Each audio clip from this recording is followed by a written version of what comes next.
Et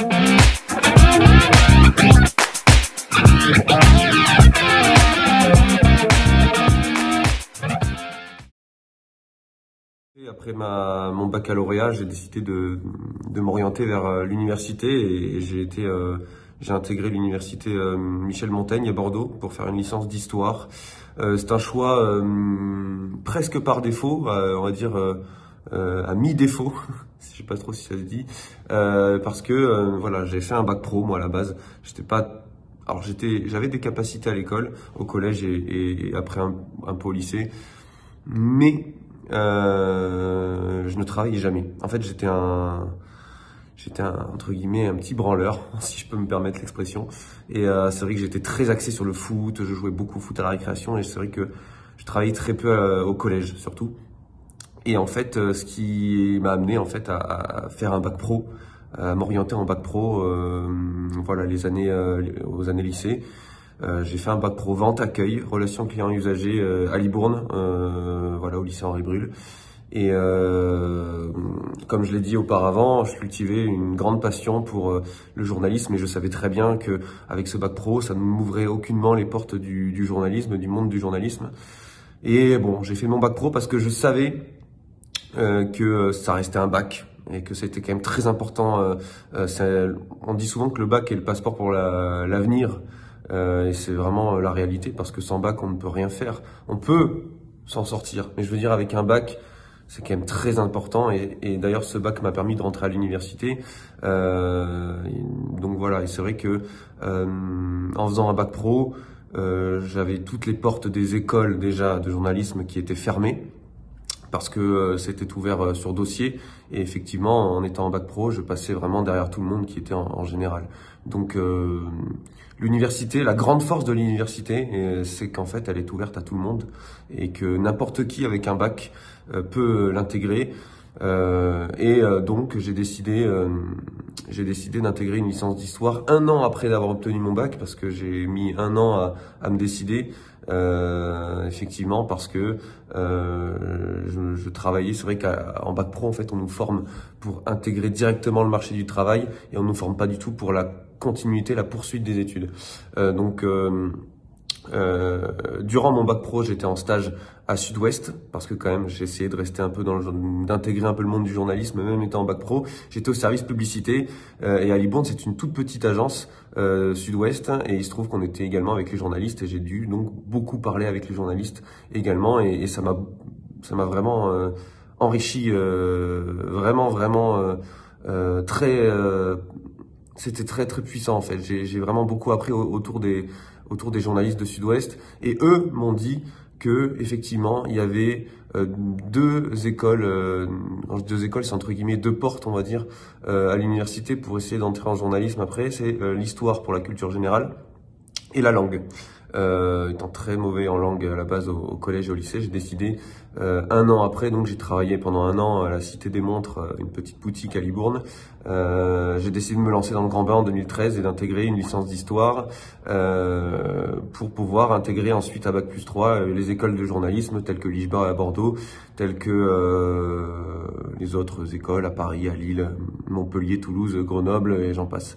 Voilà, j'ai eu beaucoup de mal parce que effectivement, licence d'histoire en bac pro, on nous apprend pas du tout à faire des dissertations, des commentaires de texte et toutes ces choses-là. Donc j'ai redoublé 2 fois ma première année de licence d'histoire. Je n'ai jamais abandonné. C'est vrai que j'ai été très accompagné, on va dire, par 2 professeurs qui m'ont vraiment marqué à Bordeaux. Monsieur Hanotin, professeur d'histoire moderne, et surtout Monsieur Champ, professeur d'histoire contemporaine, qui m'a vraiment encouragé, accompagné, et qui m'a jamais lâché durant mes 3 années de première année de licence. Et ensuite, bon, dès que j'ai validé la première année, ça a coulé de source et j'ai pu valider ma licence. Et effectivement, tout ça m'amène en fait au choix de ma conseillère d'orientation, parce que c'est vrai que toutes les conseillères d'orientation durant mon année de césure entre guillemets entre le bac pro et ma licence et mon intégration à la licence d'histoire, j'ai consulté des conseillères d'orientation qui me disaient effectivement que c'était un très mauvais choix d'aller en licence d'histoire, que je pouvais toujours essayer mais que il y avait très peu de chances que je réussisse.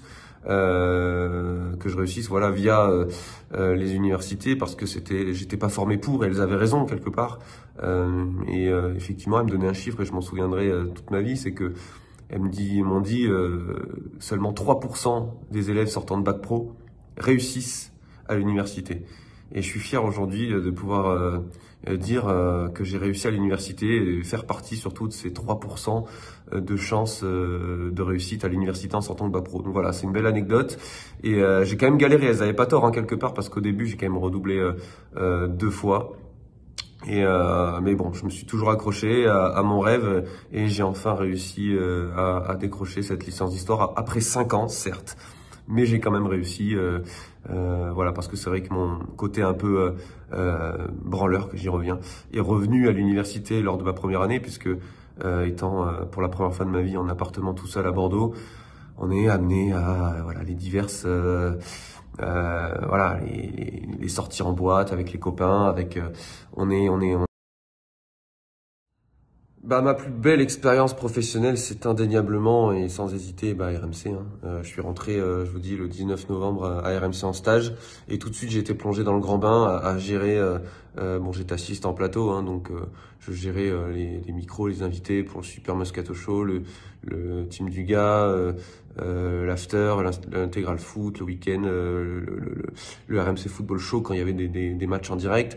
Je gérais voilà tous les invités, etc. Et tout de suite j'ai été plongé dans le milieu voilà du journalisme de haut niveau, hein, avec des grands journalistes connus, avec des anciens footballeurs professionnels que je voyais à la télé, qui me faisaient vibrer quand j'étais petit. Et là, tout d'un coup, je me mettais à travailler avec eux, les anciens champions du monde, Christophe Dugarry, Emmanuel Petit, Franck Leboeuf, Lionel Charbonnier.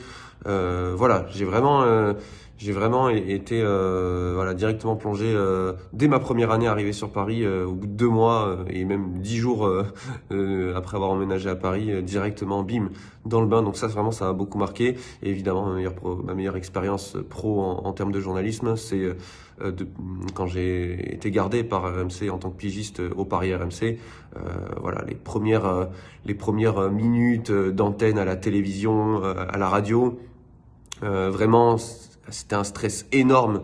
Je pensais jamais y arriver. Et puis bon, comme dit Fabrice, à chaque fois, plus tu bouffes du micro, plus t'es à l'aise et ça reste de très bons souvenirs parce que c'est vraiment un stress énorme. Et au final, quand tu y arrives et quand tu y es, c'est magnifique, quoi. C'est l'accomplissement quelque part de ces 10 ans d'acharnement et tu repenses à toutes tes années de galère entre guillemets et tu dis j'ai réussi à faire quelque chose et ça c'est vraiment un bel accomplissement. Et puis il y a un deuxième point, c'est mon Facebook Live dont je garde un très bon souvenir avec RMC Sport. J'étais en compagnie de Fred Picken pour les paris RMC, pour le Suède-France. Je crois que c'était au mois de septembre pour la Ligue des Nations, la Nation League. Là vraiment, c'était la première fois que je faisais cet exercice et ça m'a vraiment beaucoup plu et j'ai hâte d'en refaire. Et troisième point, c'est d'avoir reçu ma carte de presse. C'était très dernièrement là, c'était la semaine dernière. J'ai reçu ma première carte de presse et avec ma tête, avec tout, et je me suis dit bon ça c'est vraiment une étape incontournable, voilà, une étape de plus de franchie dans le métier du journalisme et une fierté de plus. Voilà, maintenant il y reste beaucoup de chemin à accomplir, mais voilà, ces 3 points-là ont vraiment été importants pour moi et m'ont vraiment marqué professionnellement. Quel conseil je donnerais à quelqu'un qui veut s'accrocher à son rêve? Bah déjà, le plus important, c'est quand même toujours y croire. Ne jamais baisser les bras, ne jamais se dire bon allez, j'en ai marre, je plaque tout, je fais autre chose. Sauf si vous préférez faire autre chose. Mais toujours accrochez-vous à votre rêve. Ça, c'est une première chose très importante. Après, pour réussir, voilà, je l'ai dit tout à l'heure, c'est surtout provoquer le destin, entre guillemets. C'est un peu, voilà, paillettes un peu dans les yeux de dire ça, mais non, c'est vraiment ne jamais lâcher. Et voilà, une anecdote par exemple que j'ai racontée tout à l'heure, c'est que j'étais à la fin de ma licence d'histoire, on était au mois de septembre, donc j'étais déjà inscrit en master d'histoire parce que je n'avais pas fait les concours de journalisme pendant ma L3. Et sur un coup de tête, j'ai tout plaqué à Bordeaux en 3 semaines pour aller au studio École de France et vivre essayer de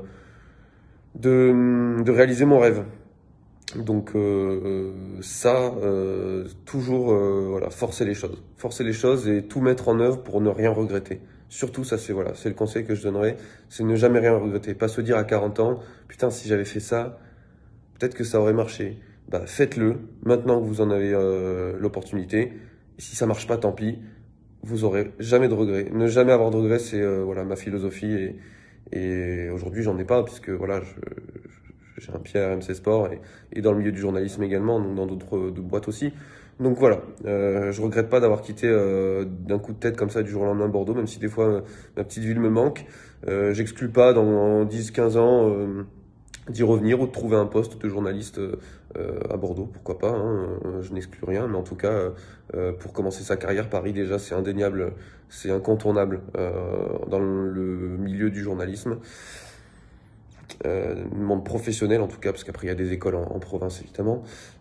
Mais voilà, c'est le conseil que je donnerais, ne jamais rien regretter et ne jamais se dire à 40 ans, tiens, j'aurais pu faire ça. Voilà. Le faire quand on a l'opportunité.